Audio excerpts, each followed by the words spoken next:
يصلون على النبي يا أيها الذين آمنوا صلوا عليه وسلموا تسلیما صدق اللہ مولانا العظیم۔ بے شک اللہ تبارک و تعالی اور اللہ تبارک و تعالی کے فرشتے درود و سلام بھیجتے ہیں نبی محمد صلی اللہ علیہ وسلم پر۔ اے ایمان والو، تم بھی درود بھیجو اس پر اور سلام بھیجو، مکمل کامل سلام بھیجنا۔ سورہ الاحزاب کی آیت نمبر 56 آپ حضرات کے سامنے پڑھی اور ترجمہ ہوا ہے۔ اس میں نبی پاک صلی اللہ علیہ وسلم کے تعظیم اور حضور کے اعزاز و اکرام، حضور صلی اللہ علیہ وسلم کے حقوق میں سے ایک اہم حق جو ہر امتی کے ذمے فرض کا درجہ رکھتا ہے، درود و سلام کا تحفہ نبی پاک صلی اللہ علیہ وسلم پر بھیجنا، اس کا تذکرہ بھی ہوا اور اللہ تبارک و تعالی نے ایمان والوں کو حکم بھی ارشاد فرمایا۔ جتنی بھی عبادتیں ہم کرتے ہیں، کوئی عبادت ایسی نہیں ہے جس میں اللہ یہ فرمائے کہ میں بھی کرتا ہوں تم بھی کرو۔ صرف درود والی عبادت، حضور صلی اللہ علیہ وسلم پر سلام والی عبادت، یہ ایسی عبادت ہے کہ اللہ نے اس کی ترغیب اس انداز میں دی کہ یہ کام میں بھی کرتا ہوں، میرے مقرب فرشتے بھی کرتے ہیں، لہٰذا ایمان والے تم بھی کرو۔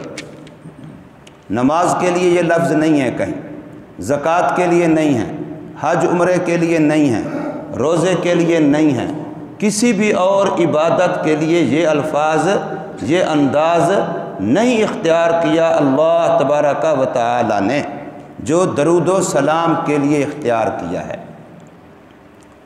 درود و سلام ایسی عبادت ہے کہ خود بھی قبول ہوتا ہے اور دوسری عبادتیں بھی اس کی وجہ سے قبول ہوتی ہیں۔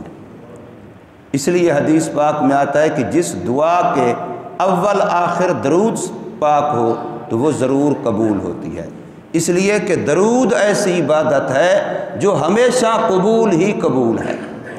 درود و سلام رد نہیں ہوتا۔ ایمان والے کا حضور صلی اللہ علیہ وسلم سے محبت کا اظہار یہ جو درود و سلام کی شکل میں ہے، یہ کبھی رد نہیں ہوتا۔ حدیث پاک میں آتا ہے سب سے بڑا بخیل وہ آدمی ہے، البخیل من ذکرت عنده ولم یصلی علی او کما قال۔ ارشاد فرمایا کہ سب سے بڑا بخیل وہ آدمی ہے کہ جس کے سامنے میرا تذکرہ ہو اور وہ مجھ پر درود و سلام نہ بھیجے۔ مشہور حدیث ہے کہ رسول اللہ صلی اللہ علیہ وسلم مسجد نبوی میں تشریف لائے، صحابہ کرام کو جمع ہونے کا ارشاد فرمایا، پھر منبر مبارک پہ چڑھنے لگے، پہلا پاؤں رکھا پہلی سیڑھی پر آمین، دوسرا پاؤں رکھا دوسری سیڑھی پر آمین، تیسری سیڑھی پر پاؤں رکھا آمین۔ خطبہ ارشاد فرما کے بیان واز نصیحت فرمانے کے بعد جب رسول اللہ صلی اللہ علیہ وسلم نیچے اترے تو صحابی نے سوال کیا، یا رسول اللہ یہ جو آپ نے آمین آمین فرمایا ہے یہ ہمیں سمجھ نہیں آئی، اس سے پہلے کبھی آپ نے ایسا نہیں فرمایا۔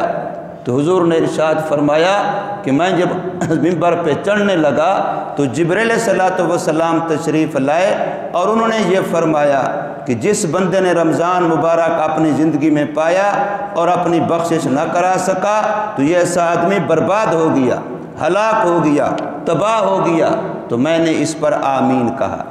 دوسری سیڑھی پر میں نے پاؤں رکھا تو جبریل صلی وسلام نے فرمایا کہ جس بندے نے اپنے ماں باپ دونوں یا دونوں میں سے کسی ایک کو بڑھاپے کی حالت میں پایا اور ان کی خدمت کر کے اپنی جنت حاصل نہ کر سکا تو ایسا بندہ بھی تباہ ہو گیا، برباد ہو گیا، تو میں نے کہا آمین۔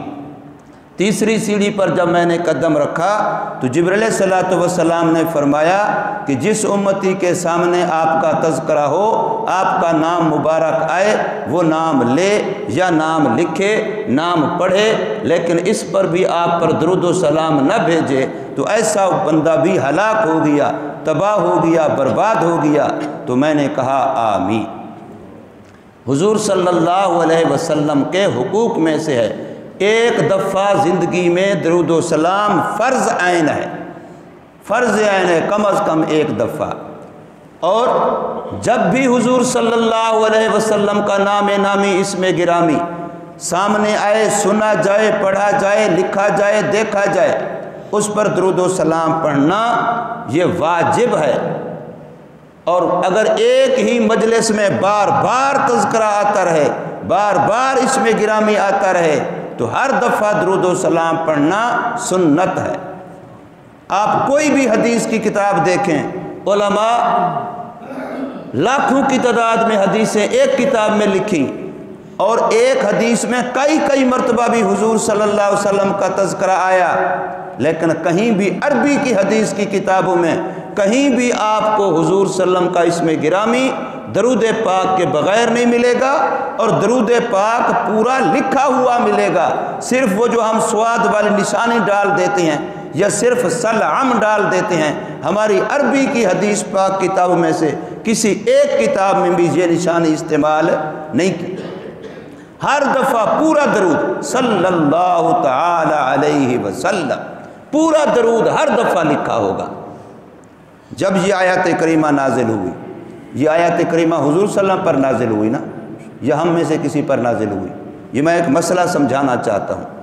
میرے استاذ محترم مفتی نظام الدین شام زئی شہید رحمہ اللہ تعالی، انہوں نے اس انداز سے یہ مسئلہ کسی ساتھی کو سمجھایا، میں سن رہا تھا۔ فرمایا بتاؤ کہ یہ آیات کریمہ حضور صلی اللہ علیہ وسلم پر نازل ہوئی یا کسی اور پر نازل ہوئی؟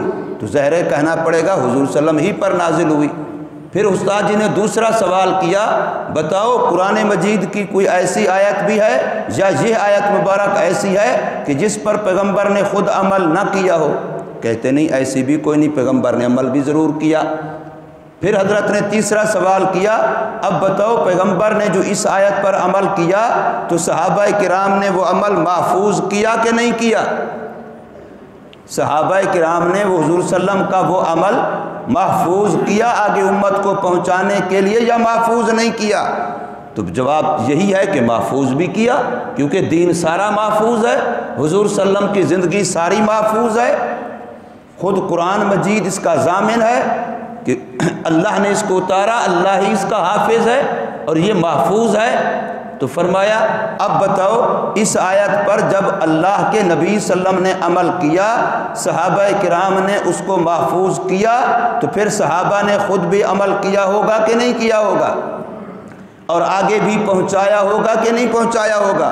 پھر تابعین، تبع تابعین، یوں چلتے چلے آئیے تو اس پر عمل قرون اولا میں، خیر القرون میں، تابعین، تبع تابعین، ائمہ مجتہدین، محدثین، مفسرین کے دور میں ہوا ہے۔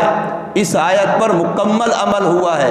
حدیث پاک مشکوٰۃ شریف کے اندر بھی موجود ہے، بخاری شریف کے اندر بھی موجود ہے۔ جب یہ آیت کریمہ نازل ہوئی، حضور صلی اللہ علیہ وسلم نے صحابہ کرام کے سامنے پڑھی، تو صحابی کھڑے ہو کے سوال کرتا ہے، یا رسول اللہ یہاں ہمیں دو حکم دیے گئے ہیں، ایک حکم ہے سلو، دوسرا حکم ہے سلمو۔ تو سلو پر جو عمل کرنا ہے اس کا طریقہ ہمیں نہیں آتا، اور جو سلمو پر عمل کرنا ہے اس کا طریقہ ہمیں آتا ہے، آپ نے سکھلایا ہے۔ ہر نماز کے تشہد میں ہم پڑھتے ہیں السلام علیکہ ایھا النبی ورحمۃ اللہ وبرکاتہ، یہ سلام ہے، یہ طریقہ ہمیں آتا ہے۔ اس حکم پر عمل ہم تشہد میں کرتے ہیں، لیکن جو دوسرا حکم ہے سلو، درود والا، اس پر عمل کیسے کریں؟ تو آقا صلی اللہ علیہ وسلم نے درود ابراہیمی مکمل پڑھ کے سنایا۔ حضور صلی اللہ علیہ وسلم نے درود ابراہیمی مکمل پڑھ کے سنایا، فرمایا اس پر عمل کرو۔ یہ اس آیت پر عمل ہو رہا ہے، درود ابراہیمی۔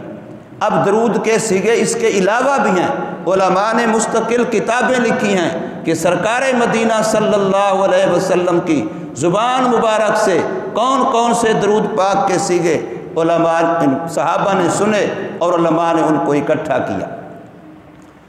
زیادہ سے زیادہ تعداد علامہ عسقلانی رحمۃ اللہ تعالی علیہ نے جو کتاب لکھی عربی میں درود پاک کی، اس کے اندر زیادہ سے زیادہ اکٹھے کیے ہیں 73 درود پاک، 73 درود پاک کہ بھی یہ رسول اللہ صلی اللہ علیہ وسلم سے ثابت ہیں۔ اور یہ ساتھ فتویٰ ہے، مسئلہ ہے کہ درود پاک کسی بھی الفاظ میں، کسی بھی صیغے سے، کسی بھی زبان میں بھیجا جائے، درود پاک قبول ہے اور جائز ہے۔ لیکن جو حضور صلی اللہ علیہ وسلم کی زبان مبارک سے نکلے ہوئے الفاظ ہیں، جو ان کی برکت ہے، وہ برکت کسی میرے اور آپ کے بنائے ہوئے درود پاک کی قطعاً نہیں ہو سکتی، کسی عالم بزرگ پیر کے بنائے ہوئے درود پاک کی نہیں ہو سکتی۔ اب ایک آدمی فلیکس بنواتا ہے، اشتہار بنواتا ہے، اور یا ویسے ہی لوگوں کو ترغیب دیتا ہے، کیا آپ نے آج درود پاک پڑھا ہے؟ اچھا نہیں پڑھا ہے تو ابھی پڑھ لیجئے، اور پھر نیچے درود پاک لکھتا ہے، اور وہ درود لکھتا ہے جو سرکار صلی اللہ علیہ وسلم والے درودوں میں سے نہیں ہے، اپنا بنایا ہوا ہے، تو یہ امت کی خیر خواہی نہیں ہے، یہ امت کے ساتھ بھلائی اور اچھائی نہیں ہے۔ فضائل انہی درودوں کے حدیث میں آئے ہیں جو درود سرکار مدینہ صلی اللہ علیہ وسلم کی زبان مبارک سے نکلے کہ جمعہ کے دن عصر کے بعد مغرب سے پہلے 80 مرتبہ درود پاک پڑھو، 80 سال کے گناہ معاف۔ تو یہ اب درود وہی تھا جو درود حضور صلی اللہ علیہ وسلم کی زبان مبارک سے نکلا تھا۔ یہ تو نہیں کہ دنیا میں جو لوگ درود بنائیں گے ان کے بھی یہ فضائل ہوں گے۔ اب حضور صلی اللہ علیہ وسلم والے درود پاک کو چھوڑ کر کے اور درود پاک، پھر جیسے میں نے ابھی عرض کیا کہ اس آیت پر عمل ہوا، جب عمل ہوا ہے تو اب جو درود کے نام پہ ہم امت کو لڑا رہے ہیں، درود کے نام پہ جو امت میں جھگڑے ڈالے جا رہے ہیں کہ فلاں درود کا منکر اور فلاں درود پڑھتا ہے، یہ تبھی ہیں جب ہم نے اپنے بنائے ہوئے درود پاک اور اپنے بنائے ہوئے طریقے امت پر مسلط کرنے کی کوشش کی ہے۔ اگر حضور صلی اللہ علیہ وسلم والا درود پاک ہو اور حضور صلی اللہ علیہ وسلم والا طریقہ ہو تو قیامت تک امت میں کبھی اس بارے میں جھگڑا، اختلاف قطعاً نہیں ہو سکتا۔ آپ نے سنا ہوگا گولڑا شریف والے پیر نصیر الدین نصیر، ان کے باقاعدہ کلپ، ان کا بیان، ان کی تقریر ہے کہ جن درودوں پر جھگڑا کیا جا رہا ہے، اذان سے پہلے درود، اذان کے بعد درود، جمعہ کے دن کھڑے ہو کے اجتماعی درود، فرمایا یہ حدیث پاک میں کہیں ثابت نہیں ہے۔ یہ پیر نصیر الدین نصیر کہہ رہا ہے اور وہ اپنی خانقاہ کا کہہ رہا ہے کہ ہمارے گولڑا شریف میں اس ایسا کچھ نہیں ہوتا، نہ اذان سے پہلے صلاۃ و سلام ہوتا ہے اور نہ جمعہ کے دن کھڑے ہو کے درود و پاک پڑھا جاتا ہے جیسے عام آپ نے دیکھا۔ تو یہ اختلاف اس وقت ہوتا ہے جب ہم سنت کو چھوڑتے ہیں، اور اگر سنت پر قائم رہیں تو کبھی بھی امت میں رولا، جھگڑا اور اختلاف نہیں ہوتا۔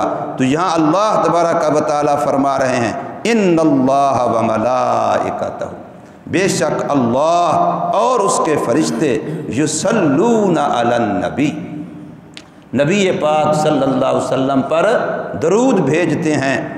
یہ لفظ یصلون اور لفظ یسلمون، یہ دونوں ایسے لفظ ہیں جو ایک ہو تب بھی دونوں کا معنی دیتا ہے، اور اگر دونوں ہوں تب بھی دونوں، ورنہ یصلون کا لفظ ہے، یسلمون کا لفظ نہیں ہے۔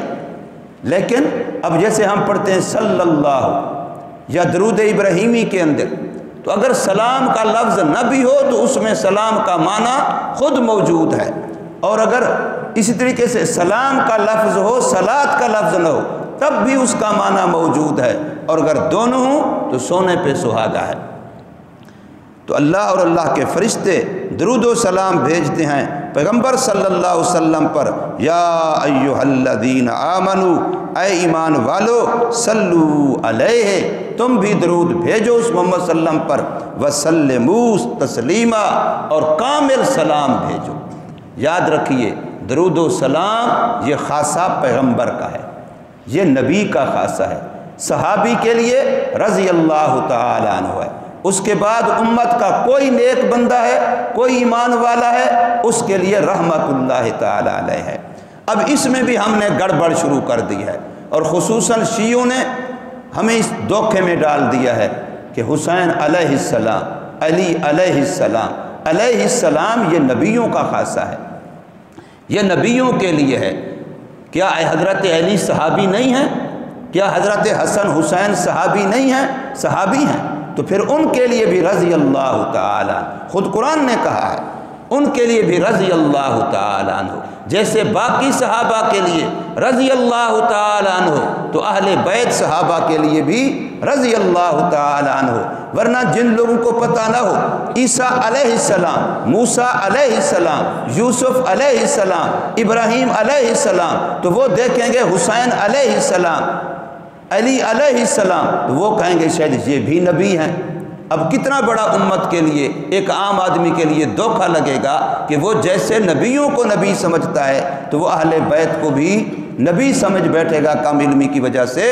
اس لیے ایسے الفاظ استعمال نہ کیے جائیں جس سے ابہام پیدا ہو، اشتباہ پیدا ہو، دوسرے کو دھوکہ لگے۔ اللہ تبارک و تعالی ہمیں سمجھ نصیب فرمائے، عمل کی